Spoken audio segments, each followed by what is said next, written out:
O programa a seguir não é recomendado a menores de 10 anos. O programa a seguir é uma produção independente. Todo o conteúdo é de responsabilidade dos seus idealizadores.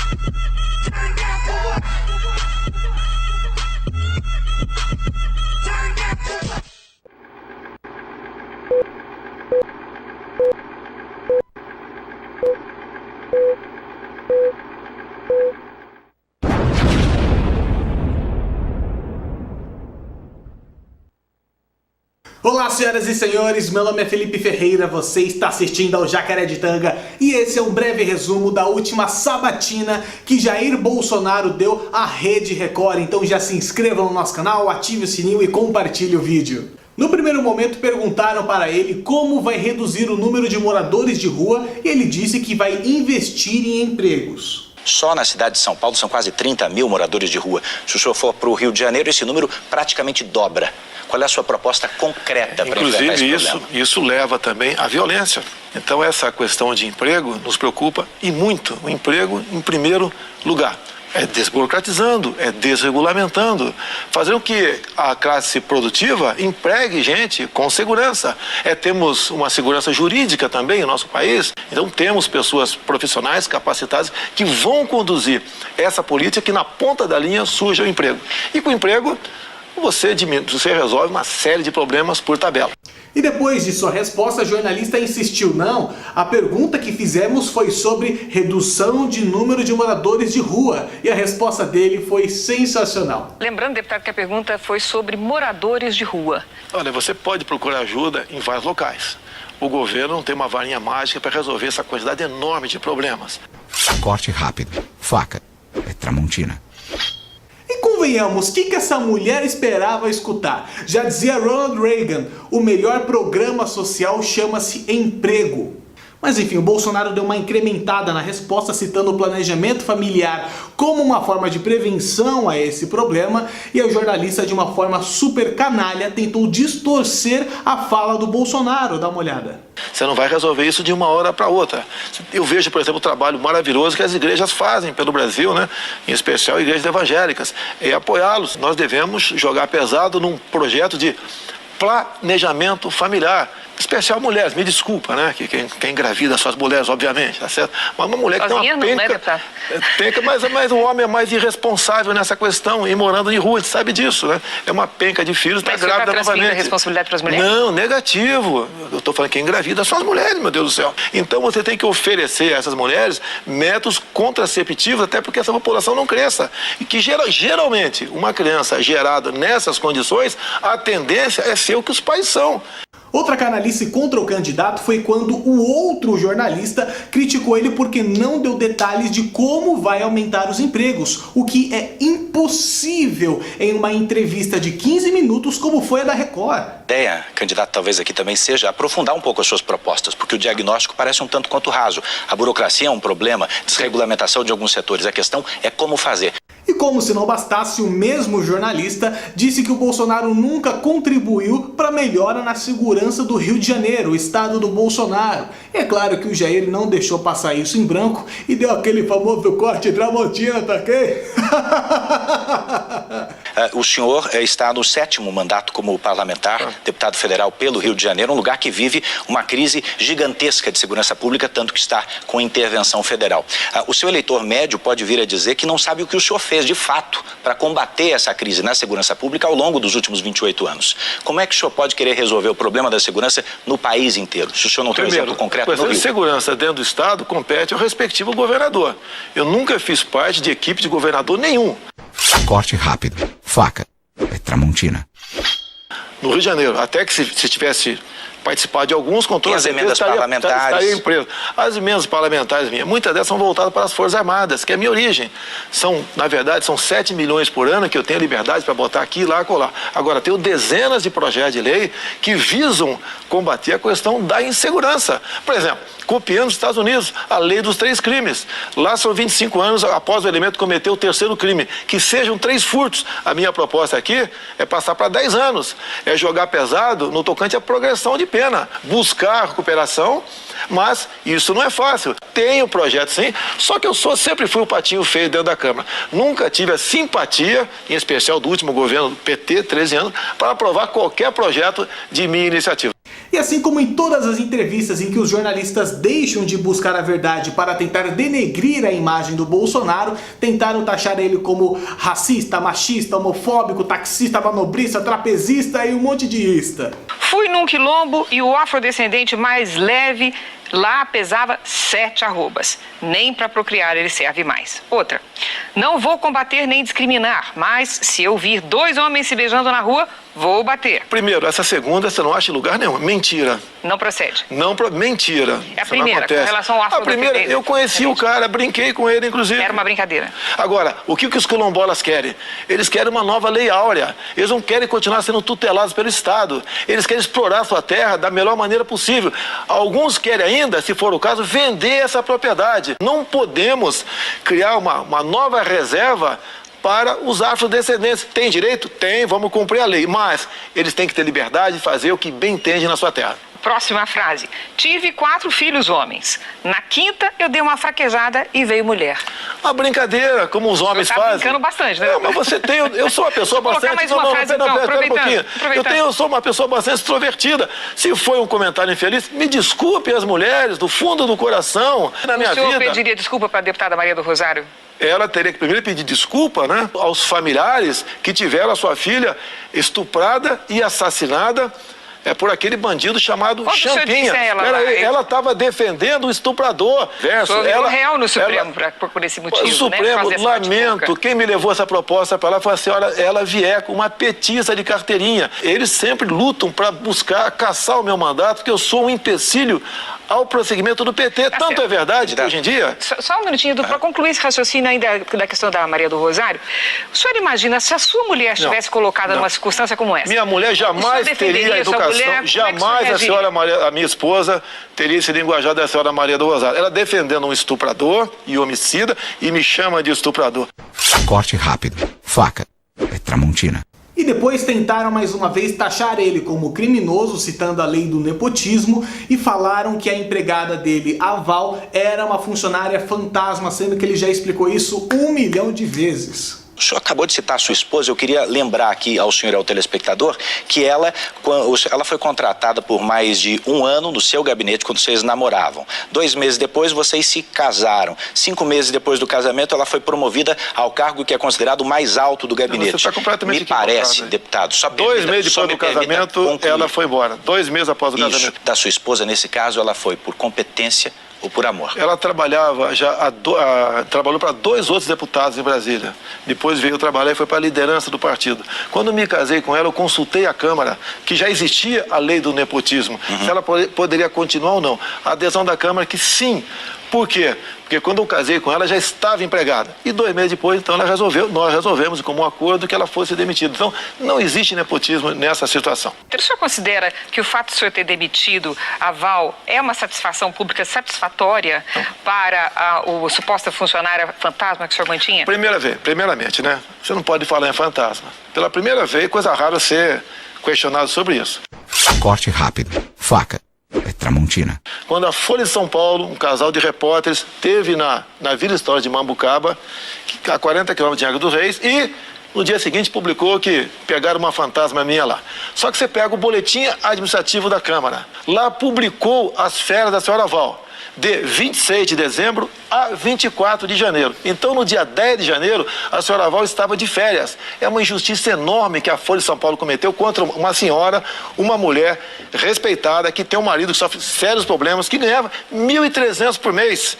Chamar fantasma alguém. E numa época de férias, isso é perseguição da Folha de São Paulo para comigo, que eles não se cansam de passar vergonha comigo. Na entrevista também perguntaram para ele o que vai fazer em relação à saúde. E ele respondeu que, diferente do que vem acontecendo no Brasil, ele não vai colocar político, indicação política no Ministério da Saúde, e sim um profissional competente. Principais preocupações da população é com a situação da saúde pública. O que traz o seu programa de governo neste quesito? O grande problema do Brasil são as indicações políticas. Me desculpe, Cristina, talvez você não saiba o nome do atual ministro da Saúde. E nós deveríamos saber, até pela sua competência. São indicações políticas. E essas indicações políticas são para atender o partido. E com essa indicação política, repito, leva então aquela pasta à ineficiência e à corrupção. Então, um bom ministro da Saúde é o que vai tratar desse assunto com devido zelo. E outro, temos que ter um ministro da Saúde, não um ministro da doença. Um ministro que invista na saúde básica e na prevenção. Essa é o macro da nossa proposta para tratar desse assunto. E para encerrar, ele defendeu a Lava Jato e disse ser contra a soltura do ex-presidente Lula. Sobre um suposto indulto do presidente Lula, que envolveria outros partidos, o senhor conhece esse plano? O que existe de concreto? O que o senhor sabe sobre essa história? Conheço, um minuto para o senhor conheço. responder. Isso é como se chama no quartel, o boletim das baias, né? Nós sabemos, né? Então, o que os grandes partidos querem, o Centrão e a esquerda por lá de lá, é um indulto para o Lula e o pessoal da Lava Jato, que seria o compromisso do presidente eleito, não meu, do eleito. Por outro lado, eles jogam também, porque é indicação política, os ministros para o Supremo Tribunal Federal, é uma reinterpretação da perda da liberdade após a condenação em segunda instância. Então, o que está em jogo no momento é o indulto, o fim da Lava Jato, que vem sendo costurado nos meandros da Câmara e dos partidos, para quem porventura chegar lá, levar avante essa proposta para botar em liberdade. Beneficiaria quem mais? Beneficia o Lula e todos envolvidos na Lava Jato. Você não pode, isso aí você acaba com o poder judiciário do Brasil. Seremos um país sem lei. Com que moral você vai prender um ladrão um cara que roubou um carro aí fora, deixando em liberdade quem desviou bilhões do nosso Brasil? Enfim, senhoras e senhores, se vocês gostaram desse vídeo, querem mais, se inscreva no canal. E lembrando que vocês sempre podem baixar o nosso conteúdo para postar onde quiser. Meu nome é Felipe Ferreira e fiquem agora com as considerações finais de Jair Messias Bolsonaro. Tchau, tchau. Bem, o que eu acho que o Brasil precisa, né? De um presidente, seja quem for, honesto, que tenha Deus no coração, que seja patriota, que jogue pesado na questão da insegurança do Brasil, tá? Que redirecione a política de direitos humanos, que consiga agregar valor via tecnologia daquilo que nós temos aqui no nosso Brasil, que trate com carinho, né, com o devido respeito, o nosso policial civil e militar, que jogue pesado também nos desmandos que há no campo por parte do governo e por parte de invasores, para que o nosso homem possa produzir realmente com paz, com tranquilidade. Desejamos fazer para o mundo todo, né, um comércio sem o viés ideológico. Um presidente que valorize a família, que não tenha vergonha de dizer que nós devemos respeitar e defender nossas criancinhas em sala de aula contra a ideologia de gênero. Precisamos de uma escola sem partido. Então nós precisamos de uma pessoa normal e que seja honesta acima de tudo. Isso eu acho que é o básico para termos um presidente que possa bem governar o Brasil e que possa, em janeiro do ano que vem, dia 1º, nomear notáveis para compor o seu ministério. Olá, senhoras e senhores, meu nome é Felipe Ferreira e está começando agora mais um programa Autenticidade, o programa onde você se informa de uma forma divertida. Aqui comigo está Felipe Lintz, ele que é integrante da página Jacaré de Tanga e vai me ajudar, é claro, a comentar as notícias do dia e entrevistar o nosso outro convidado, porque aqui do meu outro lado está Júlio Casarim, que é candidato a deputado estadual pelo PSL em São Paulo, também é advogado e ativista político. Pessoal, eu gostaria muito de agradecer a presença dos dois, ao começar, é claro, pelo Felipe Lintz. Bom, muito prazer estar aqui na TV Osasco, por incrível que pareça, primeira vez, né? Sou integrante do Jacaré de Tanga, estamos aí trabalhando há um bom tempo, né? E mais uma vez estamos aí com uma edição que promete tratar sobre assuntos polêmicos, porque onde tem Bolsonaro tem polêmica. Exatamente, hoje, onde tem autenticidade tem polêmica. Agora, Júlio Casarim, muito obrigado por aceitar o convite também de integrar a bancada de hoje. Eu que agradeço, Felipe, e quero também cumprimentar o Felipe Lintz, né, nosso companheiro de bancada aqui, o meu amigo Alexandre Frota e o meu amigo Dr. Kleber, falei com ele hoje, Mandar um abraço para o meu pai que está nos assistindo lá Claro. em Porto Alegre, com 93 anos de idade. Olha que bonitinho, aí E sim. a cada um dos nossos telespectadores. Muito bem, pessoal, vamos começar comentando a entrevista recente que o Bolsonaro deu à Rede Record, no qual vocês viram um breve resumo agora há pouco na Autenticidade. Eu queria saber, ele foi bem dessa vez? Foi mal? Os jornalistas foram bem? Porque a gente está vendo ultimamente uma série de jornalistas incompetentes entrevistando candidatos à presidência da República. Vou começar pelo Lintz. O que você achou? Olha, a entrevista dele, na verdade, não fugiu muito do padrão que os jornalistas costumam adotar para, vamos dizer, sabatinar o Bolsonaro. Então, fazendo perguntas sobre quem é a Val, né? Sobre perguntas em relação ao auxílio moradia, perguntas em relação a nepotismo, a funcionário fantasma Preconceito. e acaba sobre preconceito, machismo, homofobia e acabam não atingindo o que é de interesse nacional, no caso, as pautas econômicas, sobre saúde, sobre segurança, que inclusive é um tema que ele domina muito. E depois tentam dizer ali que ele nunca se aprofunda, sendo que não dão a oportunidade, né? Júlio Casarim? Eu achei que o Jair foi muito bem. E como em todos os debates, em todas as entrevistas, por um motivo muito simples, ele é muito autêntico. Nós estamos aqui no programa Autenticidade, né? E eu acho que quando a gente é autêntico, a gente mostra o que a gente é, aquilo que a gente acredita, não tem como dar errado. Então, a entrevista do Jair Bolsonaro foi muito boa porque ele foi autêntico. Inclusive, nessa entrevista, a gente não colocou no resumo para comentar aqui ao vivo com vocês, ele disse que pretende eliminar todas as fraudes presentes no Bolsa Família para que essas pessoas, o dinheiro que essas pessoas recebam, vão para aquelas que realmente necessitam e aí o valor do programa iria aumentar. Vocês enxergam isso com bons olhos ou não? O Bolsa Esmola, como algumas pessoas costumam chamar, deveria acabar? Então, Bolsa Família que começou, né, com a FHC, na verdade, um projeto, vamos dizer assim, embrionário, e depois ele foi acumulando, foi crescendo e teve o seu auge ali no governo Lula. O grande problema não é nem tanto o custo, porque, se não me engano, é 0,5% do PIB, né? E até porque ele traz um retorno bom, na minha opinião, para a economia. A grande questão é a dependência que ele acaba causando, né? Então você acaba não incentivando a geração de empregos, não acaba incentivando a geração da indústria, para que essas pessoas não fiquem mais dependentes desse, que é um verdadeiro assistencialismo estatal. Muito bem, Júlio Casarim, você concorda? Eu acho que o Bolsa Família é importante, ele tem o seu lugar, mas a gente tem que cuidar com as distorções.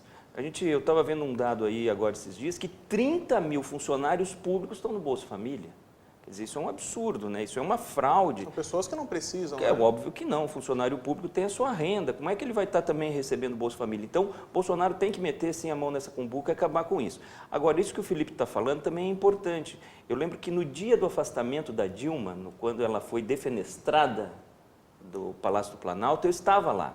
E quando eu cheguei no hotel, eu vi uma moça que estava limpando o chão. E ela eu disse assim, olha, estou voltando lá da Dilma, o que você achou? Ela achei ótimo que essa mulher foi embora. Eu disse, mas por quê? Por causa desse Bolsa Família, eu não gosto disso. Mas por quê? Aí ela me explicou. Nós éramos 3 irmãos, viemos do Piauí aqui para Brasília. 2 homens fortes, trabalhavam como ajudante de pedreiro e eu na faxina. Só que aí criaram o Bolsa Família. Eles voltaram para o Piauí, passam o dia inteiro jogando dominó e bebendo cachaça. E vivem de Bolsa Família porque ganham o mesmo que ganhavam aqui. Então a gente tem que cuidar com as distorções, com as fraudes, mas manter o programa, porque o Brasil ainda não está pronto para acabar com o Bolsa Família. Mas agora, aproveitando esse gancho do Bolsa Família, você, como candidato a deputado estadual, pretende na Assembleia, caso seja eleito, investir e aprovar projetos de assistencialismo público, ou o Brasil já tem muito, a gente precisa reduzir? Como você olha para isso? Eu enxergo que o melhor programa de assistência social é o emprego. Eu acredito que a gente tem que acabar quanto antes, talvez agora, esse ano, 2, 3 anos, ainda seja impossível. Mas se a gente puder acabar com o Bolsa Família e todo mundo ter emprego, é muito melhor. Como é que a gente consegue emprego? Em primeiro lugar, com segurança, né? Então, a questão de um deputado estadual é muito importante na Assembleia Legislativa para a gente garantir segurança, não só nos negócios jurídicos, não só na questão da certeza de que nós vamos pagar menos impostos e que o Estado vai interferir cada vez menos na vida da gente, mas também na segurança da gente andar na rua, porque hoje está ao contrário. O cidadão de bem está trancado dentro de grades e os bandidos estão aí passeando na rua. Muito bem. Você quer comentar mais alguma coisa sobre o Bolsa Família? Podemos mudar de Não, eu acho assunto? que foi bem completo, podemos mudar. Muito bem, agora vamos falar então de Cabo Daciolo, né? O grande meme dessas eleições. Ele finalmente apareceu em uma pesquisa presidencial. O Paraná Pesquisas apontou que ele já ultrapassou, mesmo sendo a primeira pesquisa em que ele aparece, o João Amoedo, né, o senhor Amoeba. Não é algo tão difícil, né? E o Henrique Meirelles. Segundo o Instituto, de julho para agosto, o Bolsonaro subiu de 23,6% para 23,9% das intenções de voto. A Marina Malária Silva caiu de 14,4% para 13,2%. O Coronel Ciro Gomes caiu de 10,7% para 10,2%. O Geraldo Picolé de Chuchu Cadeia Merenda Alckmin subiu de 7,8% para 8,5%. O Fernando Maldade, do PT, né, o vice do presidiário da chapa Triplex, subiu de 2,8% para 3,8%. O Álvaro Dias, que estava no debate da Band como Coringa, ele foi de 5 para 4,9. Aí aparece o Cabo Daciolo com 1,2. O João Amoeba com 1,1. E o Henrique Meirelles, o Scooby-Doo, com 0,9. O que vocês acharam desse resultado? Tá condizente com a realidade? Realmente existem pessoas que optaram agora pelo Cabo Daciolo, depois do show que ele deu no debate da Band? Primeiro, Lintz? Olha, na verdade, assim, começar pelo Cabo Daciolo, é uma grande figura. Recentemente, eu acho que nessa semana mesmo, ele fez uma live dizendo que está se retirando no monte e que somente com a ajuda de um tablet, com acesso parco à internet, ele vai fazer a sua campanha dali, né? E que promete expulsar o Satanás ainda do Congresso Nacional, né? Poderia começar pelo Temer, enfim, por toda a... Ele falou pro Temer largar de satanismo, né? Ao vivo. Então, assim, quem sabe ele expulsa um Satanás aí e acabam dando a cadeira presidencial para ele. Mas é um cara que conseguiu superar Meirelles. João Amoedo não é algo tão difícil, né? Até porque juntando os dois dá 1%, ele está com 2%, se não me engano. Né? E tem o Álvaro Dias, que conseguiu uma proeza, né? Conseguiu de 5 para 4,9. Parabéns para ele aí, pessoal do Paraná. Aparentemente, o oportunismo dele ao falar tanto do Sérgio Moro no debate não funcionou tão bem assim. Mas agora, já vou passar a falar para você, Júlio, mas o João Amoedo, ele tem o maior patrimônio de todos os presidenciáveis. Será que, pelo fato dele ter tanto dinheiro assim, ele não pode investir na campanha dele ao ponto de ultrapassar, no mínimo, o Daciolo? Então, a grande verdade é assim, nós tivemos algumas campanhas para vereadores aqui na cidade de São Paulo, né, no ano de 2016, e que muitos candidatos na época investiram fortuna, milhões de reais para a campanha de vereador. E o Júlio deve saber que dinheiro não é sinônimo de voto. Né? Não adianta você investir milhões de reais que você não vai ter aquele retorno, né? Não é uma regra. E o João Amoedo, ele disse que, se não me engano, um patrimônio de 425, 430 milhões de reais. Sim. Mas ele disse que não faz sentido investir, bancar toda a sua campanha se as outras pessoas não acreditarem, né? Não participarem desse processo. É coerente o discurso dele, mas não vai passar de 1%, não vai participar dos debates, porque tem a regra de representação de cadeiras na Câmara. Paciência. Muito bem. Agora sim, Júlio. Bom, eu, em primeiro lugar, concordo com o Felipe. Eu acho que o Daciolo é uma figura pitoresca na política, né? Para dizer o mínimo. Ele fazia já alguns discursos inflamados. Quem acompanhou alguns discursos dele na Câmara viu que ele usava muito a Bíblia e tal. Eu acho sim, o povo brasileiro é religioso, todos nós aqui, eu acredito, a grande maioria que nos assiste é cristão, e não há problema nenhum quanto a isso. Mas a gente tem que saber o lugar das coisas, né? Uma coisa é uma coisa, outra coisa é outra coisa. Uma coisa é estar na igreja, outra coisa é estar num palanque político. Misturar essas coisas talvez não seja o melhor caminho. Mas o fato de ele ter feito isso talvez de uma forma com umas pitadas pitorescas, fez com que ele pudesse aí aparecer nas pesquisas e talvez o objetivo fosse esse mesmo. Com relação ao Novo, eu posso falar um pouco assim até de cadeira, porque aqui eu não sei quantos de vocês sabem, que eu fui candidato a vereador na cidade de São Paulo em 2016 e realmente é muito difícil, né? A política ela tá contaminada por questões não só ideológicas, mas principalmente por estruturas podres ali dentro dos partidos e dentro das instituições, e a forma como o brasileiro vota ainda não é ideal. Graças a Deus nós estamos melhorando isso.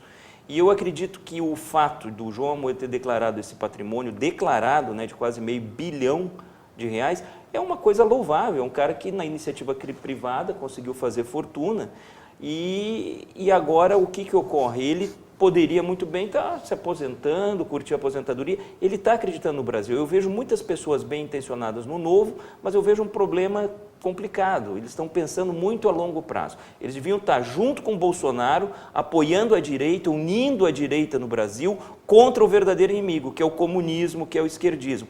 E eles se isolando, ficam assim, isolados com 1% e não adianta nada. Vou aproveitar que você levantou esse assunto, eu vou aproveitar que, como você já foi do partido, pode até me esclarecer melhor. Qual é a pretensão do Novo em se juntar com outros partidos de esquerda, como o PSOL, para apoiar algumas pautas progressistas? Você chegou a ver isso?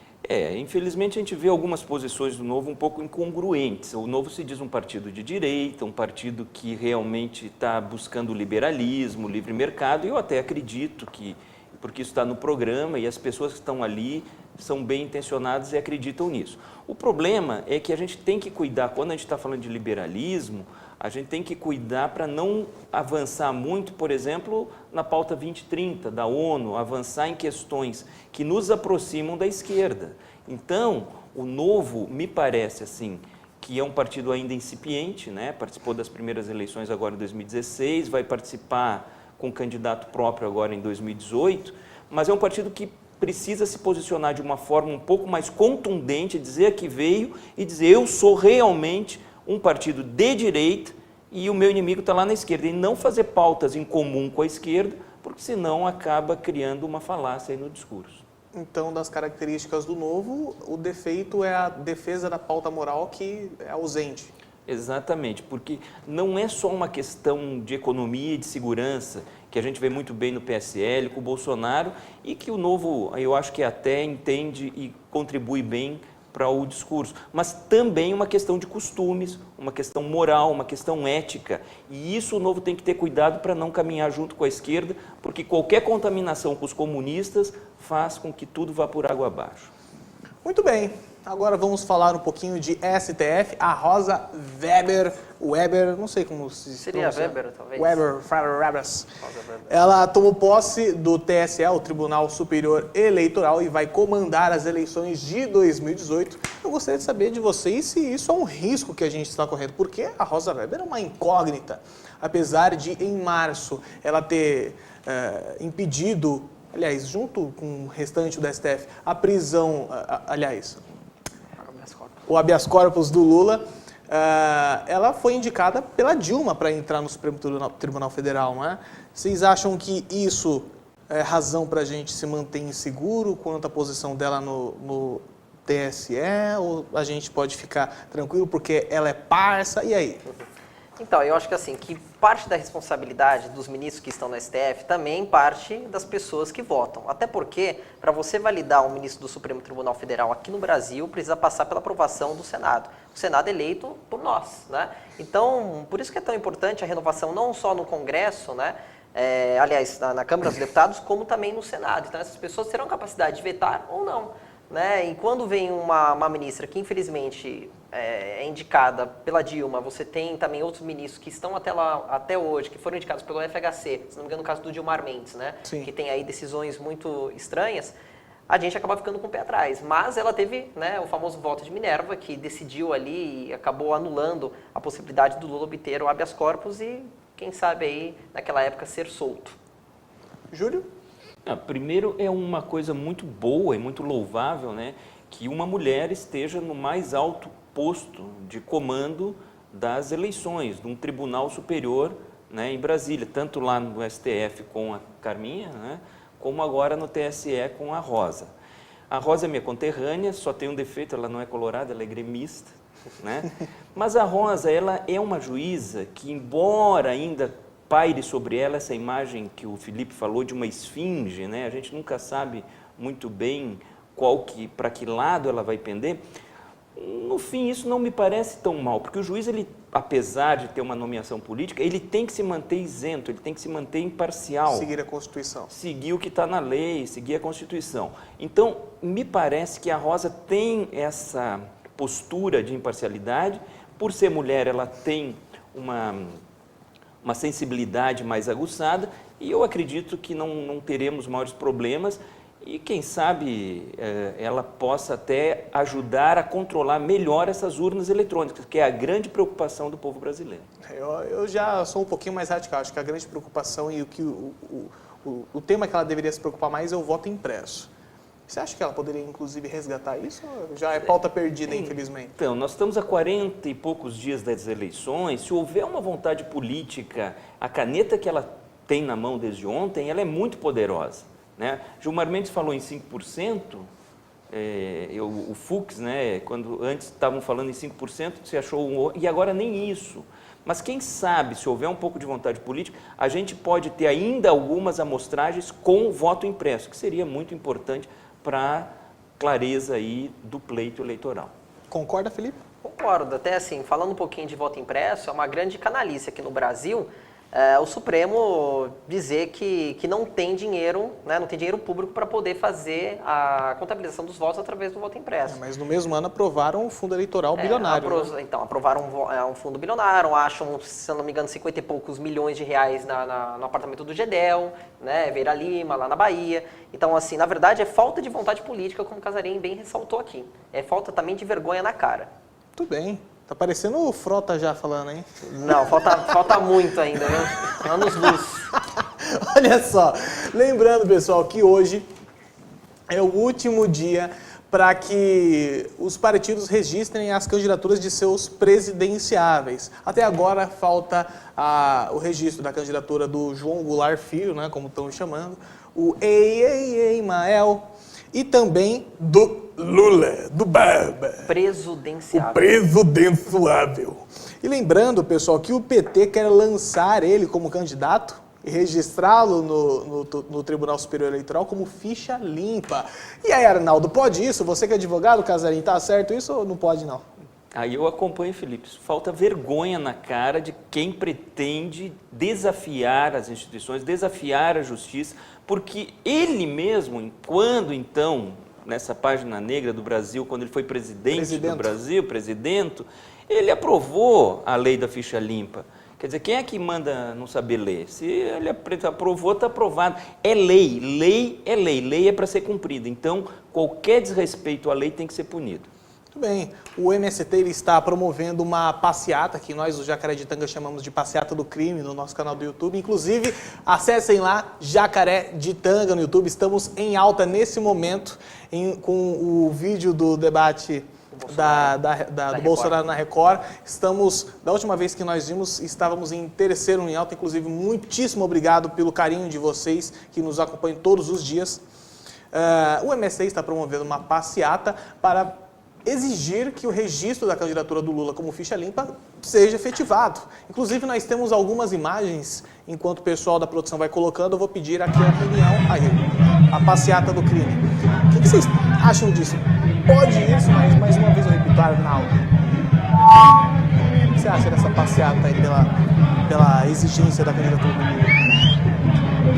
Eu acho que isso aí prova que a gente está vivendo num país onde as pessoas são absolutamente manipuladas por cidadão, nem dá para chamar de cidadão, por pessoas inescrupulosas, porque isso aí é uma passeata de MST, né, Movimento Sem Terra, onde eles estão buscando uma ilegalidade que é... Movimento Social dos Terroristas. Pois é, mas estão querendo... colocar uma candidatura que não pode ser homologada pela justiça, posto que o candidato ele é ficha suja, está condenado em segunda instância, e o pior de tudo é uma grande massa de manobra que não entende que as pessoas que estão controlando isso, por exemplo, o líder dessa passeata não foi a pé, não foi de avião. Inclusive nós temos a imagem aqui, pessoal da produção pode colocar, quero imagens. Como é que é o nome dele? O Stedley, meu. Põe aí, olha aí, ele esperando o avião ali, velho. Quer dizer, meu, é brincadeira. O comunismo é muito bom no olho dos outros, né? Os outros caminhar, tudo bem, eu vou de avião. Então, é isso que o povo precisa acordar, o povo precisa entender de uma vez por todas que políticos que prometem mundos e fundos, que dizem dizer que o Estado vai solucionar o teu problema, isto é mentira. É só você que pode, através da cobrança direta com os representantes, mas entendendo que a gente precisa no Brasil, sim, sair desse comunismo, sair do socialismo, sair do petismo, que se provou um desastre, e caminhar à direita agora com Bolsonaro e endireitar o país. Termos um Estado muito menor e um cidadão, sim, um cidadão gigante. Bom, pra mim, só vejo vagabundo aí, desculpa. É movimento do sem ter o que fazer. Movimento do sem ter. Sem ter o que fazer, né? Porque assim, é um bando de trouxa, porque assim, é liderado pelo Stedley, é um cara que é milionário, tá ganhando dinheiro com o movimento social, quer bancar de bom samaritano, mas na verdade tá liderando um bando de burro que tá aí pedindo a candidatura do Lula, que é um cara, como o Casarim já ressaltou, condenado em segunda instância, a lei da ficha que foi assinada pelo próprio Lula. Aliás, não só em segunda instância, ele foi condenado até pelos amigos dele no STF. Até pelos amigos, acho que até a mãe dele tá condenando, ele tá se condenando lá dentro, e pra mim tem que morrer lá, entendeu? Inclusive, vazou uma ligação do ex-presidente Lula, tá? Porque vocês ficaram sabendo que a segunda turma do STF retirou do Moro algumas delações que citam Lula, o Manteiga e tal, e dentre elas estava uma ligação. Nessa ligação, o Lula telefonou para o Moro, sem se identificar, falou assim: alô? O Sérgio Moro falou: alô, que você quer? Seguinte, eu faturei em cima da Petrobras, do Correio, da Eletrobras, de todas as estatais ilicitamente. Eu matei o seu Daniel, o Eduardo Campo, e eu confesso que eu sou corrupto. Tá bom, mas quem está falando é o Bolsonaro. Ou seja... Não deu para identificar, né? Não deu para identificar quem era. A Polícia Federal vai ter um ar no trabalho. A gente estava passando imagens aí agora há pouco. É a imagem do Dirceu dançando. Pode botar? Vou aproveitar o gancho. O Dirceu, senhoras e senhores, o Fachin liberou o julgamento recurso da prisão dele. Eu não sei se ele está preso, se ele está solto. Eu só sei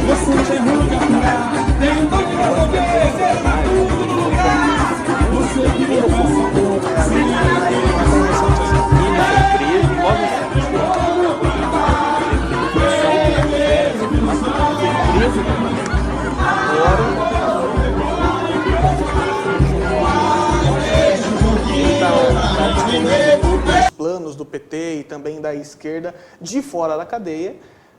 Enquanto isso, o Lula está articulando de dentro da cadeia. Inclusive, o Lula é muito parecido com o líder do PCC, né? Porque os dois articulam de dentro de uma prisão uma facção criminosa, não é mesmo? Felipe Lins? É complicado. O Zé Dirceu faz parte de um partido extremamente corrupto, como você bem disse, de uma organização criminosa. E você tem um líder máximo, que é o Lula, você tem o Zé Dirceu, que vai para Furo de São Paulo, vai para Cuba, viaja para lá, viaja para cá, e o cara tá solto, tá dançando, tá comendo churrasco, e quando o pobre trabalhador, o cara, né, que tá ali ganhando um salário mínimo, precisa sustentar sua família, tem criança para poder sustentar, tá aí tendo que arcar com as consequências, com as ilicitudes desses bandidos que, infelizmente, foram eleitos por essas mesmas pessoas. Muito bem, a Câmara do Rio de Janeiro aprovou 5 projetos da Marielle Franco, e eu gostaria de saber se vocês enxergam isso de uma forma oportunista, porque não é de hoje que o PSOL está fazendo o caixão dela de palanque político, não é mesmo? É uma lástima, né, que a gente veja que essa imprensa do Brasil esteja completamente vendida ao comunismo. É uma ode ao socialismo, ao comunismo, às coisas erradas da esquerda. Então, agora, aqui em São Paulo, aconteceu a morte também de uma negra homossexual, só que ela tinha um grande defeito, né? Era policial. Ela não era vagabunda, né? Então, exatamente. Vagabunda não no sentido pejorativo, tá, gente? Aliás, não tem sentido que não seja pejorativo, mas não no sentido de uma pessoa vulgar. Enfim, vocês me entenderam. O que a gente vê é o seguinte: 2 pesos e 2 medidas. Essa que acho que é isso que o Felipe está querendo dizer. Como é que 2 seres humanos, até muito parecidos, né, porque as duas eram mulheres, negras, homossexuais, uma tem o tratamento como se fosse uma heroína do povo e a outra sequer é lembrada. E eu acho que a policial que veste farda, com colete vencido e que sai para defender a tua vida, todos os dias, essa é uma verdadeira heroína. Não que a Marielle fosse pior ou melhor, mas a gente não pode fazer como a imprensa faz, que é tratar com 2 pesos e 2 medidas a mesma situação. Muito bem, agora Júlio Casarim vai começar uma rodada aqui de perguntas rápidas a respeito de você, já que você é candidato a deputado estadual por São Paulo. Vou começar pelo Felipe Lintz. Bom, a gente acabou de tratar sobre segurança pública, né, Casarim? E a gente está muito próximo aqui da cidade de São Paulo, em Osasco.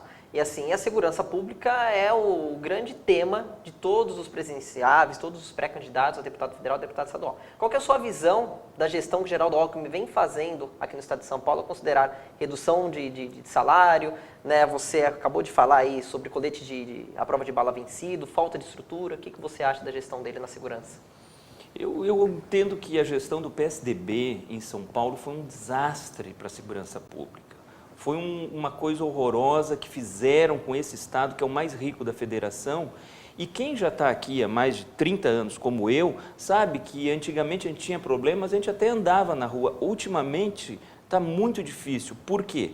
Porque foi deliberadamente sucateada a segurança pública do estado de São Paulo pelo PSDB.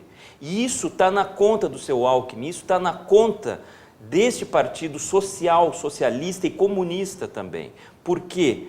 Porque a gente, quando fala de segurança pública, a gente está falando em valorizar o cidadão e também o policial, o cidadão de bem e aquele que defende o cidadão de bem. Aqui é o contrário, aqui você valoriza o vagabundo, aqui os direitos humanos dominam e quem é bandido é valorizado. O policial é mal pago, não é reconhecido e o cidadão de bem está à mercê dos bandidos, desarmado, por conta daí uma questão federal do Estatuto de Desarmamento.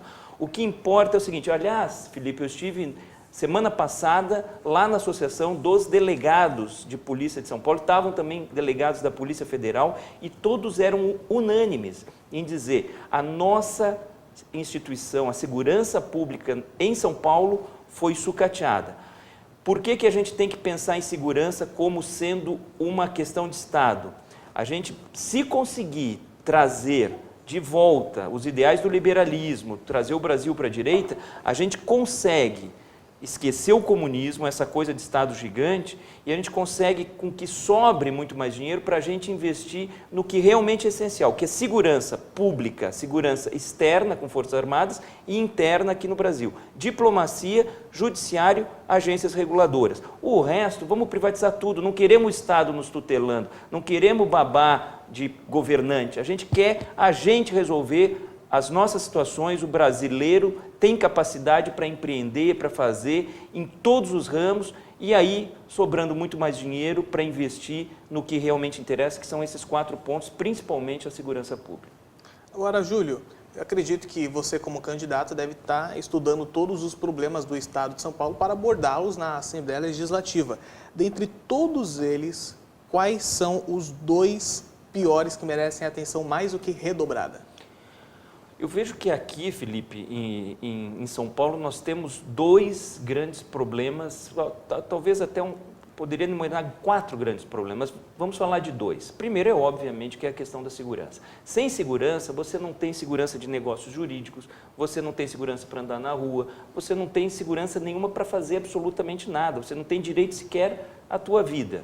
Então, segurança é o problema número 1 de São Paulo. Como é que a gente resolve isso? Deixando de lado as questões que não interessam ao Estado, aplicando esse dinheiro aonde realmente interessa, que é na segurança. O segundo ponto que eu me preocupo muito, eu tenho estudado essa questão também, é a questão das mães trabalhadoras. Muitas não têm onde deixar os seus filhos. E o Estado e a municipalidade, que são responsáveis pelas creches, estão aí há muitos e muitos anos sem dar conta dessa situação.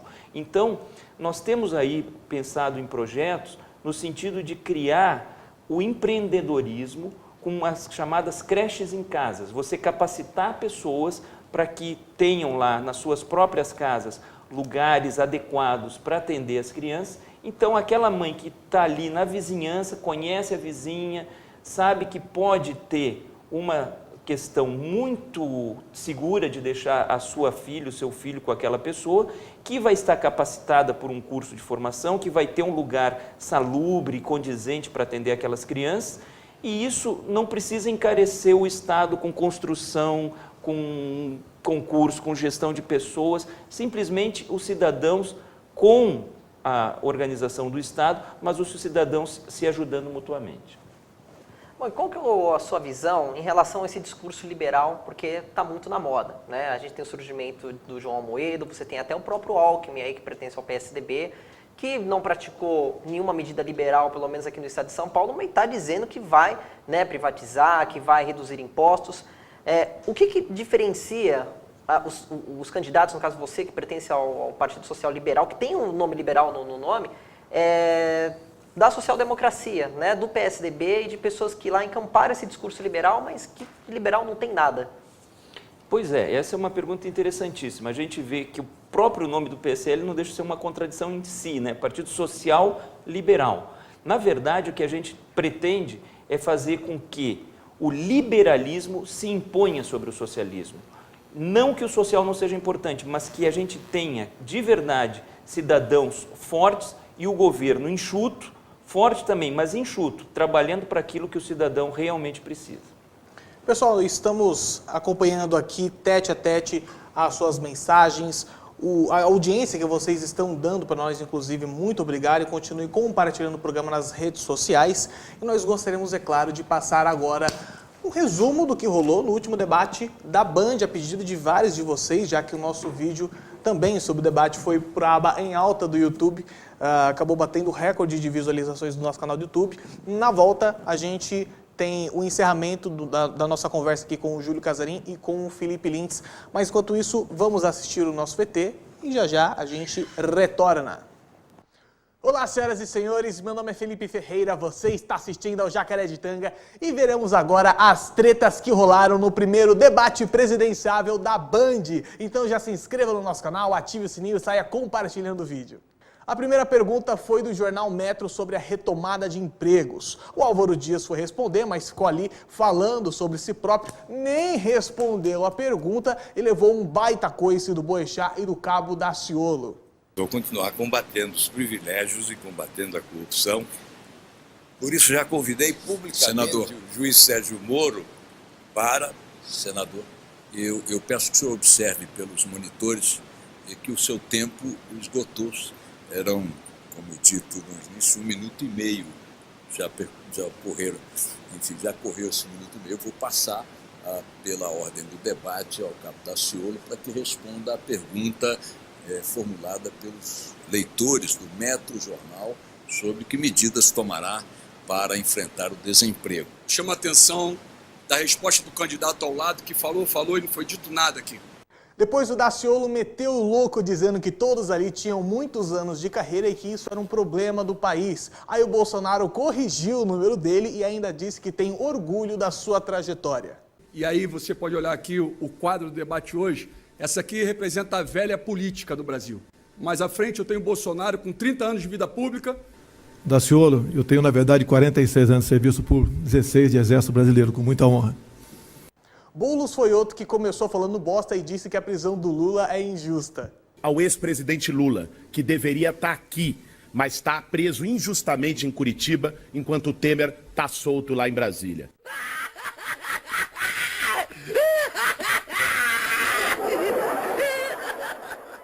Depois ele tentou taxar o Bolsonaro de corrupto e foi chamado de desqualificado pelo Jair, que esclareceu de novo o caso do apartamento em Brasília.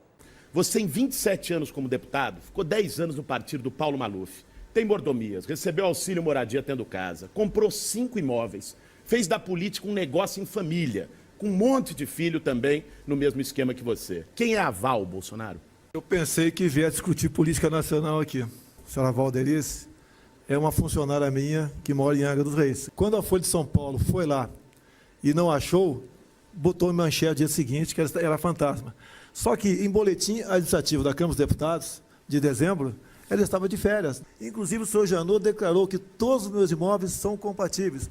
Quanto a filhos, eu tenho moral para indicar filho meu e o povo acredita em mim e vota neles. E me orgulho, sim, da minha honestidade. E não dos atos de invadir propriedade privada dos outros, que trabalhou. O Bolsonaro representa a velha política corrupta, as velhas práticas. Auxílio moradia, com 6 milhões de famílias sem casa no Brasil. Você não tem vergonha disso? Eu teria vergonha se estivesse invadindo casa dos outros, né? Auxílio moradia está previsto em lei. Se é imoral, é outra história. Imoral é você fazer o que você faz. Agora, eu não vim aqui, desculpa, aqui para bater boca com um cidadão desqualificado como esse aí. Obrigado, Boixá. Pode passar para outra pergunta. Geraldo Alckmin também levou uma lapada só que da Marina durante uma discussão sobre educação. Ela fez uma referência ali ao superfaturamento das merendas em São Paulo e desmoralizou o picolé de chuchu. Quero dizer que a nossa prioridade será a educação básica. Agora tome muito cuidado, porque às vezes se faz um discurso oco da prioridade da educação, mas o condomínio já está cheio de lobo mau querendo comer o dinheiro da vovozinha. Outro momento engraçado foi quando o Bolsonaro terminou uma resposta, foi aplaudido e depois vaiaram o Daciolo, que reclamou que não aparece nas pesquisas. Alguém que está em casa, por acaso, sabe o nome do ministro da Educação? Não. Sabe por quê? São pessoas insignificantes que são colocados lá para trabalhar para o partido político. O único que pode romper essa barreira, o establishment, a máquina, o sistema, é Jair Bolsonaro. Que nós temos moral e honestidade para cumprir essa missão. Candidato Daciolo. Eu queria deixar uma coisa bem clara. Até o momento presente, eu nunca saí em pesquisa nenhuma. Quero até fazer essa reivindicação. Nunca me botaram em nenhuma pesquisa, nem para colocar 0%. Nunca colocaram. Vamos transformar? Chega, dá oportunidade para o novo. Daciolo, sem querer ofender, mas eu acho que não te colocaram nas pesquisas porque nem o pessoal dos institutos te conhecia. O Bolsonaro também debochou do Ciro Gomes quando ele disse que vai tirar o povo do SPC de uma forma simples. O que não existe, né, gente? Afinal, o Brasil não tem dinheiro para pagar a dívida do pessoal. O que dá para fazer é ajudar as pessoas a arrumarem emprego e com o próprio salário, elas mesmas pagam suas dívidas. O Brasil tem hoje 63 milhões de pessoas vivendo na humilhação de ter o seu nome no SPC. Como o senhor ajudaria a enfrentar esse problema? E eu também estou curioso. Eu quero saber, te respondo a pergunta aqui, que você nos diga como tirar esse pessoal do SPC. Eu acho que não vai ser rodando dinheiro e nem dando uma canetada, até porque não teríamos poder para isso. A média é de R$ 1.400 por pessoa. Você acha que não dá para a gente pegar um conjunto de providências e ajudar essas pessoas financiando em outros prazos, negociando com os titulares desses créditos que botaram aí juro, correção monetária, abuso? Eu sei fazer, vou permitir que todos possam duvidar, mas vou dar os detalhes. Fique tranquilo, eu vou tirar o seu nome do SPC. Realmente, se o Ciro conseguir fazer isso aí, você vai ser um santo aqui, Ciro. Boa sorte, Ciro. Deus te ajude aí, porque eu confesso que não tenho como pagar essa dívida aqui da forma tão simplista como você está propondo aí. Só faltou o Ciro Gomes dizer que vai pagar o SPC pagando, igualzinho ele disse na Jovem Pan um tempo atrás. Eu assino embaixo. Mas como é que o senhor vai dar o perfil da dívida? Eu não consegui entender, candidato. Pagando como? Pagando e recuperando confiança. Pagando como? Pagando. No curto prazo. Pagando. Você não entendeu? É simples essa palavra. Então, é claro que pagando, mas de que forma? Então você entendeu pagando. Agora você entender como é que paga. Exatamente. Então não é que não entendeu o que eu disse. Eu não entendi a fórmula. Ah, então a fórmula é porque você me interrompeu, eu ia dizer. Não interrompi, não. Então desculpa. Vamos lá. Uma coisa muito comentada no debate foi o oportunismo barato do Álvaro Dias ao usar o nome de Sérgio Moro durante todo o debate para se promover, só que esqueceu de dizer, é claro, que ele já foi citado na Lava Jato. Eu disse que convido o juiz Sérgio Moro para ser ministro da Justiça e continuar a limpeza. Outra coisa que ele esqueceu de dizer foi que ele teria recebido 5 milhões em propina da Odebrecht. Ei, Álvaro, estamos de olho, hein? Eu peço mais uma vez ao povo brasileiro, abra o olho. Quando alguém aparece combatendo corrupção, há que se perguntar, aonde estava quando o Brasil estava sendo assaltado? Outra mentira no debate foi quando a Marina falou que o Ciro nunca se envolveu com corrupção em todos os seus anos de vida pública. Nós admiramos uma pessoa que, embora esteja no 11º mandato, como é o caso do deputado Ciro Gomes, que está ali, do deputado Miro Teixeira, que está ali na plateia, e que não está envolvido em nenhum caso de corrupção. Só que o Ciro é investigado por fraude na campanha, improbidade administrativa, apareceu na lista da Odebrecht como sardinha, é acusado de desviar 300 milhões com seu irmão Cid. Ou seja, com tudo isso nas costas, limpo o cara não é. Outra parte engraçada foi quando o Daciolo discutiu com o Ciro sobre o Foro de São Paulo, que obviamente é de conhecimento do Ciro Gomes, assim como o Plano Ursal, mas a situação acabou ficando um pouco engraçada porque, de fato, ele não foi um dos fundadores do Foro de São Paulo, apesar de ser membro. O senhor é um dos fundadores do Foro de São Paulo. O que o senhor pode falar aqui para a população brasileira, para a nação brasileira, sobre o Plano Ursal? O que o senhor tem para dizer? O Plano Ursal, União da República Socialista Latino-Americana. Tem algo a dizer para a nação brasileira? Meu estimado cabo, eu tive muito prazer de conhecê-lo hoje e, pelo visto, o amigo também não me conhece. Eu não sei o que é isso, não fui fundador do Fórum de São Paulo e acho que está respondido. Sabem sim, nós estamos falando aqui de um plano que chama-se Nova Ordem Mundial. Poucos ouviram falar disso e vai ser pouco divulgado isso. Quero deixar bem claro que no nosso governo o comunismo não vai ter vez. O mediador Boechat também deu uma mitada no debate ao falar perdeu o Playboy para o Ciro Gomes porque ele queria usar 1 minuto a mais de resposta que não utilizou anteriormente. Começando com Constituição Civil. Eu tinha deixado 1 minuto para trás lá sem usar. Deixa eu ver, é verdade, mas perdeu. Perdeu o Playboy. Parafraseando o candidato, a frase foi dele. Né? No final, o Boulos passou para falar merda de novo e disse que o seu projeto é o mesmo do Paulo Freire, que era um marxista que pregava a doutrinação comunista nas escolas, o Zumbi dos Palmares, que escravizava negros de uma forma mais cruel do que os próprios brancos, a Marielle Franco, que até hoje é usada de palanque político por esses caras, enfim, lamentável. Aqui tem um novo jeito de fazer política, que não é o projeto dos 50 tons de Temer que estão aqui. Todo mundo que vai falar aqui depois de mim apoiou o golpe. Esse projeto é o projeto de Paulo Freire, de Zumbi dos Palmares, é o projeto de Marielle Franco, é um projeto que não tem medo de mudar o Brasil. Outro momento muito marcante foi a consideração final do Daciolo, que leu a Bíblia ao vivo. Um momento muito bonito e raro de se ver. Sou eu que conheço os planos que tenho para vocês, nação brasileira, diz o Senhor. Plano de fazê-los prosperar e não lhes causar dano. Plano de dar-lhes esperança e um futuro. Então vocês clamarão a mim, virão orar a mim, e eu os ouvirei. Vocês me procurarão e me acharão, quando me procurarem de todo o coração. E eu me deixarei ser encontrado por vocês, nação brasileira. Assim diz o Senhor. Doutor Enéas, o que ele falava era verdade. Tudo verdade. E não levaram ele a sério. Servimos um Deus vivo e vamos transformar a colônia brasileira em nação brasileira. Enfim, para encerrar, fica aqui o discurso mais aplaudido do dia, que foi o do Bolsonaro. Não se esqueça de se inscrever no canal do Jacareditanga no YouTube, baixar o vídeo para postar onde quiser. Meu nome é Felipe Ferreira e até a próxima. Tchau, tchau. Entre os melhores ranqueados, só tem um que pode realmente mudar o destino do Brasil. Esse chama-se Jair Bolsonaro. Nós precisamos de um presidente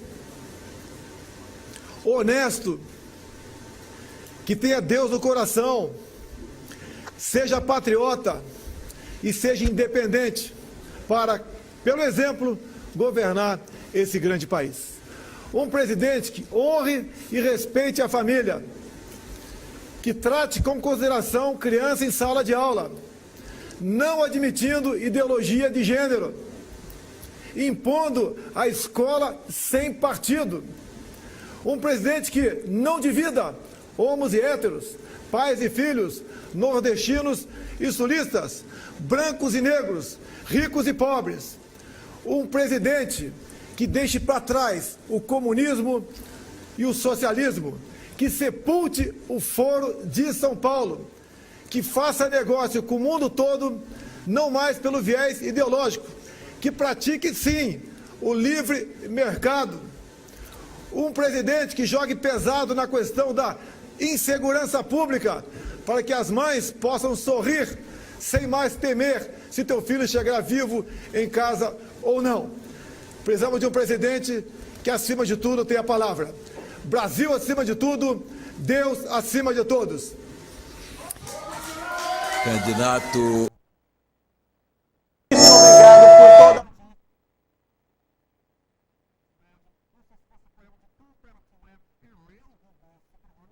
Eu vou pedir encarecidamente para que os nossos convidados deixem as suas considerações finais, primeiro com o Júlio Casarim. Eu quero deixar aqui o meu abraço, meus agradecimentos para os Filipes aqui da mesa, para o Alexandre Frota, para o Kleber e para você que nos assistiu até agora, e dizer o seguinte: eu tenho um presente, porque a partir de amanhã eu vou começar algumas lives, Felipe, e a gente vai explicar como é que o Bolsonaro vai acabar com esses 13 milhões de desempregados no Brasil. Quem percebeu que lá no plano de governo dele tem uma carteira de trabalho que não é azul, que é verde e amarela. Essa carteira de trabalho, se precisar mudança constitucional, vai ocorrer, se precisar mudança em legislação, também vai ocorrer. Mas vai ser, juntamente com aquela da CLT, uma outra carteira de trabalho, de uma outra forma de trabalhar, que rapidamente pode acabar com o teu problema de desemprego. Então, se quem quiser acompanhar, Júlio Casarim é a minha página, pode curtir, pode acompanhar e vamos trocar ideias lá. Muito obrigado. Agora, Felipe Lintz. Bom, agradeço a oportunidade, agradeço ao Frota, ao Kleber, ao Ferreira, ao nosso convidado Casarim, a TV Osasco, por ceder essa oportunidade e estar participando pela primeira vez aqui. Espero que venham outras. E qual que é o nosso canal? Nosso canal é o Jacaretanga. Tanto no YouTube, quanto no Facebook e o Twitter, eu não sei, é @Jacaretanga também. Tem um Instagram também, o Jacaretanga. Muito bem. Pessoal, muitíssimo obrigado mais uma vez. E na sexta-feira a gente está de volta com mais um programa. Até mais. Tchau, tchau.